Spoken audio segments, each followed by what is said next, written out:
Excuse me sir, நான் கனையாழி பத்திரிக்கையில இருந்து வரேன். டைரக்டர் பாக்யராஜ் சார் கொஞ்சம் பேட்டி எடுக்கணும். கொஞ்சம் சேர்ல உட்காருங்க, இந்த ஷாட் முடிஞ்சான்னு கூப்பிடுறேன். பரவாயில்ல சார், நிக்கிறேன். என்ன சார் ரெடியா? Ready. Shot ready sir. Action. இப்படி முத்தி முத்தி அழுதுகிட்டு இருந்தா பிரயோஜனம் இல்ல. வாயை திறந்து பதில் சொல்லமா? சோளக்காட்டுக்குள்ள நானும் அவரு பேசிட்டு இருந்தது உண்மைதான். ஆனா அங்க சத்தியமா எந்த தப்பு நடக்கல. என்னையா அது? சோளக்காட்டுக்குள்ள போனாங்களா? ஆனா எந்த தப்புமே பண்ணலையா? எவையா நம்புவான் இத?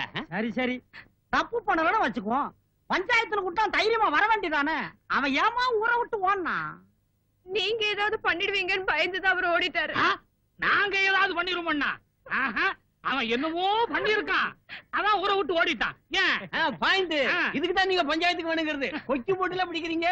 நடக்காத ஒண்ணு நடந்ததா சொல்லி ஏன் இப்படி எல்லாரும் என்ன கேவலப்படுத்துறீங்க? இந்த ஊர்ல யாருக்குமே என் மேல் நம்பிக்கை இல்லையா? ஊரான பெரிய ஊரு. இந்த ஊர்ல இருக்கிற 3000 பேர் சாருங்க. இப்படி எல்லாம் கேட்டோம்னா அந்த பொண்ணு பதில் சொல்லாது. அவளை வேற மாதிரி விசாரிப்போம். அப்படி சொல்லு போஸ்ட்மேனு. போஸ்ட்மேனு ஏதோ வித்தியாசமா விசாரிப்பார் போல் இருக்கு. கவர்மெண்ட் உத்தியோகம் இல்ல, அவர் கேள்வி ஒரு டைப்பா இருக்கும். கேளு கேளு. யாராவது ஒரு பத்தினி பேர் சொல்லுங்க. பத்தினியா? ஆமா சார், நம்ம நாட்டுல நிறைய பத்தினி இருக்காங்கல்ல, யாராவது ஒருத்தர் பேர் சொல்லுங்க. அப்பா அங்க கேக்குறேன் எங்க கேக்குறேன்? பரவாயில்ல, நீங்க சொல்லுங்களேன். அதுல ஏதோ விஷயம் இருக்கும் போல இருக்கு, சொல்லுங்க. பத்தினியா? கண்ணகி. அப்புறம் சீதா. நீங்க யாராவது ஒருத்தர் பேர் சொல்லுங்க. நான் தானே பத்தினி. பத்தினி நலாயினி. நலாயினி. வேற ஒரு பேர் சொல்லுங்க. வேற வேற. யோ எங்க அவன்? போயிட்டானா? யோ நீ சும்மா தானே இருக்கிற, நீ சொல்றது. பத்தினி சாவித்திரி. அப்புறம் சத்யானுஸ்ரீயா? இன்னொன்னு சொல்லுங்க. வீராபாய். அப்புறம் யோ விட்டா நாங்க சொல்லிக்கிட்டே இருப்போம், விஷயத்துக்கு வா. பத்திரின்னு சொன்னதும் இத்தனை பேருக்கு பேர் சொன்னீங்கல்ல, யாராவது ஒருத்தராவது உங்க அம்மா பேரு இல்ல உங்க சம்சாரத்து பேர் சொன்னீங்களா?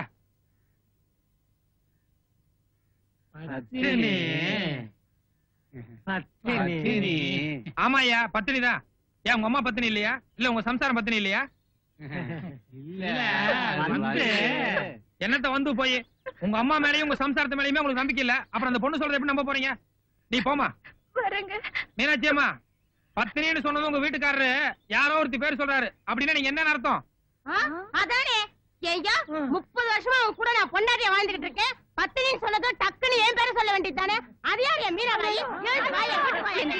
ஏயா அவராவது ஒரு பொண்டாட்டிக்காரு பரவாயில்ல, நீ கிட்ட கேட்டுக்க நாங்க 2 பேர் பார்த்தாதுன்னு 3வது சாவித்திரி வேறையா? அவளை இங்கே வச்சிருக்க ஐயா, பாய போட போது மட்டும் 10 தடவை பங்கஜம் பங்கஜம்ங்கிறது பஞ்சாயத்துக்கு வந்தா நலாயினியா? யார் அவன்? எங்க இருக்கா? இத முதல்லயே சொல்லி இருக்கலாம்ல. வணக்கம் சார், ரொம்ப காமெடியா இருக்கு. வணக்கம், உட்காருங்க. இன்னும் நிறைய ஷாட் இருக்கு, ஷாட் போட்டு முடிச்சீங்கன்னா சௌரியமா இருக்கும். சீக்கிரம் முடிச்சிடுறேன். பாபு, குடிக்கிறது ஏதாவது கொண்டு வர சொல்லு. யோ இளமுருக சார், அடுத்த ஷாட் க்ளோஸ் அப் லைட் பண்ணி சொல்லு. யார் க்ளோஸ் அப் சார்? தெரியுமா லைக் சொல்லு. போயோ அசிஸ்டன்ட் நம்மள மாதிரியே இருக்கீங்க. சொல்லுங்க. ராதாங்கிற பொண்ணு கெடுக்கப்பட்டதா கோர்ட்ல கேஸ் போட்டிருக்கு. அது ஊர் பூரா பிரபலம் அடைஞ்சிருக்கு. நீங்களும் அதை பத்திரிகையில எல்லாம் படிச்சிருப்பீங்கன்னு நினைக்கிறேன். அத பத்தி உங்க அபிப்பிராயம் என்னன்னு தெரிஞ்சுக்கலாமா? நம்ம நாட்டுல பொம்பளைகளுக்கு சோதனை வர்றது இன்னைக்கு ஒண்ணும் புதுசு கிடையாது. ராமாயணத்துல ராமரு சீதை மேல சந்தேகப்பட்டு நெருப்புல குதிக்க சொன்னாரு. மகாபாரதத்துல புருஷமார்களே பொண்டாட்டி அடமான வச்சு சீட்டாடி விட்டாங்க. சீட்டாடி இல்ல சார், பகடை. சரி, எப்படி ஒரு அப்படி விட்டாங்க. அந்த மாதிரி ராதாவை இன்னைக்கு ஒருத்தர் ஏமாத்துறது ஒரு சாதாரண விஷயம் தான். ஆனா அதுக்காக அந்த பொண்ணு கோர்ட்டுக்கு போயிருக்கு பாருங்க. உண்மையிலேயே அது பாராட்டப்பட வேண்டிய சமாச்சாரம். சீக்கிரம் ரெடி பண்ணுங்க. ராதா கோர்ட்டுக்கு போனது பாராட்டப்பட வேண்டிய அளவுக்கு அப்படி என்ன சார் பெரிய சமாச்சாரம்? என்னம்மா இது, நீ ஒரு பொம்பளையா இருந்துட்டு இப்படி எல்லாம் கேக்குற? ராதா நினைச்சிருந்தா தான் கர்ப்பமானதை மறைச்சிட்டு வேற யாரையா கல்யாணம் பண்ணிட்டு போயிருக்கலாம். ஆனா தனக்கு நேர்ந்த அவமானமும் பாதிப்பும் அடுத்த பொம்பளைகளுக்கு வரக்கூடாதுக்காகவும் அடுத்த ஆம்பளைகளுக்கெல்லாம் இது ஒரு பாடமா இருக்கட்டும்ங்களுக்காக தான் கோர்ட்டுக்கு போயிருக்கா. அப்ப அது பாராட்டப்பட வேண்டிய சமாச்சாரம் இல்லையா? சோ உங்களை பொறுத்த வரைக்கும் இந்த கேஸ்ல ராதாவுக்கு தான் வெற்றி கிடைக்கணுங்கிறது உங்க அபிப்பிராயம் இல்லையா? ராதாவுக்கு வெற்றிங்கிறது இந்த கேஸோட தீர்ப்பை மட்டும் வச்சு அது கிடைச்சிட போறது இல்ல.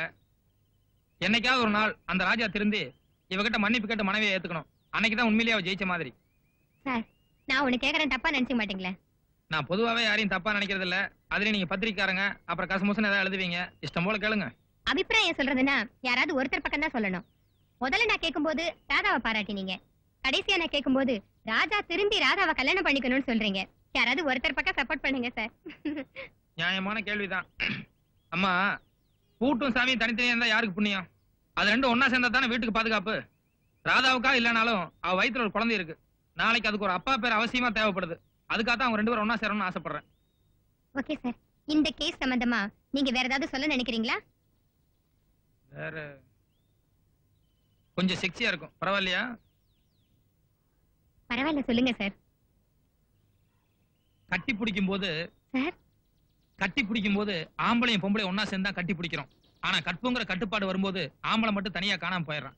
என்னைக்கு அந்த கட்டுப்பாட்டுக்குள்ள ஆம்பளையும் வந்து சேரானோ அன்னைக்கு தான் அந்த பிரச்சனை தீரும். என்ன சார் இது? இவ்வளவு அழகான மேட்டர், இது போய் செக்ஸ்னு சொல்றீங்களே? செக்ஸும் ஒரு அழகான மேட்டர் தாம்மா. ஆனா அதை நம்ம இன்னும் சரியா புரிஞ்சுக்க. என்ன அது அப்படி முக்கியமான விஷயம்? நம்ம கல்யாணம். அதுக்கு என்ன அவசரம்? எனக்கு இப்ப அந்த மூடே இல்ல. நம்ம காதல் விவகாரம் எங்க அப்பா அம்மாக்கு தெரிஞ்சு போச்சு. எப்படி?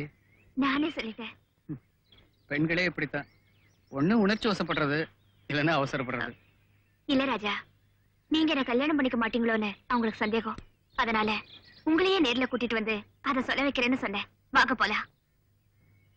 இப்பவே நம்ம கல்யாணத்தை பத்தி எப்படி பேச முடியும்? எப்பவோ ஒரு நாள் நம்ம கல்யாணம் நடக்க தானே போகுது. அது இல்ல ராதா, நான் இப்ப டிகிரி முடிக்கணும், அதுக்கப்புறம் எம்பிபிஎஸ் படிக்கணும், அதுக்கப்புறம் ஹவுஸ் சர்ஜன், இப்படியே 7-8 வருஷம் ஆயிடும்.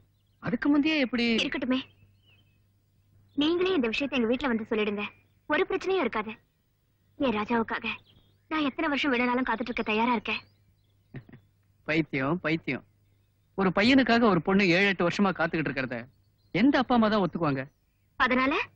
அதனால உங்க அப்பா அம்மா நிச்சயம் பண்ற யாராவது ஒரு பையனை கல்யாணம் பண்ணிக்கிட்டு சந்தோஷமா இருக்கு. எது? உங்களை மனசார காதலிச்சுட்டு நான் வேற ஒருத்தரை கல்யாணம் பண்ணிக்கிறதா? What's wrong in it? காதலுங்கிறது வேற, கல்யாணங்கிறது வேற. It's 2 different phases of life. எத்தனையோ பெண்களை காதலிப்போம், யாராவது ஒருத்தைய கல்யாணம் பண்ணிக்குவோம். I belong to that category, baby. Once again I repeat it. காதலுங்கிறது வேற, கல்யாணங்கிறது வேற. Right? என்ன சொன்னீங்க? காதல் வேற, கல்யாணம் வேற இல்ல? You're right. காதலுக்காக பாடலாம், எப்படி வேணாலும் கூத்தடிக்கலாம் இல்ல? One more point. ஃபைட் கூட பண்ணலாம். அப்போ உங்க கணக்குப்படி கல்யாணத்துக்கு முன்னாலேயே நான் கலங்கமானவன் இல்ல? You're perfectly right. எனக்குன்னு ஒரு இடிச்ச வாயம் கிடைக்காமல போயிடுவான். ஆனா நீங்க மட்டும் ஒரு உத்தம பத்திரியா பார்த்து கல்யாணம் பண்ணிக்குவீங்க இல்ல? Baby, you're absolutely right. நாய் மாதிரி உன் தேவையை தீர்த்துக்கிட்டு இப்போ திருவாசகமா படிக்கிறேன். என்ன விரட்டி விரட்டி வேட்டையாடிட்டு வேதாந்தமா பேசுறேன். உன்னை நல்லவன் நம்பி என் கற்பனுக்கு காவு கொடுத்தது எனக்கு வேணும்டா. நல்லா வேணும்.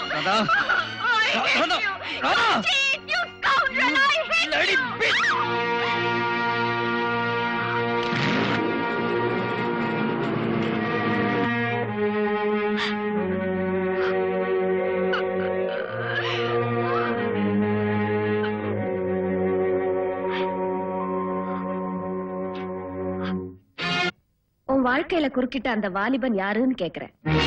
நான் சொல்றதுக்கு முன்னாலேயே நீங்க எப்படி தெரிஞ்சுக்கிட்டீங்க? இது அஸ்ட்ராலஜி இல்ல, சைக்காலஜி. பாதி ராத்திரியில உன்ன மாதிரி ஒரு பருவ பொண்ணு தனியா வக்கீல தேடி வந்தா அது காதல் விவகாரமா தானே இருக்க முடியும்? சொல்லு, யார் அவன்? பேர் ராஜா. நான் அவனை உயிருக்கு உயிரா காதலிச்சேன். ஆனா அவனுக்கு உடம்பு தேவைப்பட்டிருக்கும். அழகா இருக்க இல்லையா? நான் அவனை மனப்பூர்வமா நம்பினேன்.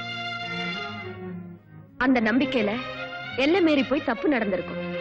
உன் உணர்ச்சிகளை தூண்டி விட்டு உன்னை சூடாக்கி அதுல அவன் சுகமா குளிர் காஞ்சிருப்பான். அவன் காதல் உண்மையானது இல்லைன்னு அப்புறமா தான் தெரிஞ்சது. உன்னை கல்யாணம் பண்ணிக்க முடியாதுன்னு அவன் சொன்னதுக்கு அப்புறம் தானே? இப்ப நீ கர்ப்பமா இருக்க. அம்மா, கல்யாணத்துக்கு முன்னால ஒரு பெண் காதலிக்கிறது இருக்கே, அது கைத்து மேல நடக்கிற மாதிரி. நான் எவ்வளவோ உறுதியோட தான் இருந்தேன். சரி, நான் என்னென்ன சொல்றேனோ அதுபடி நீ செய்துட்டு வரணும். சரிம்மா.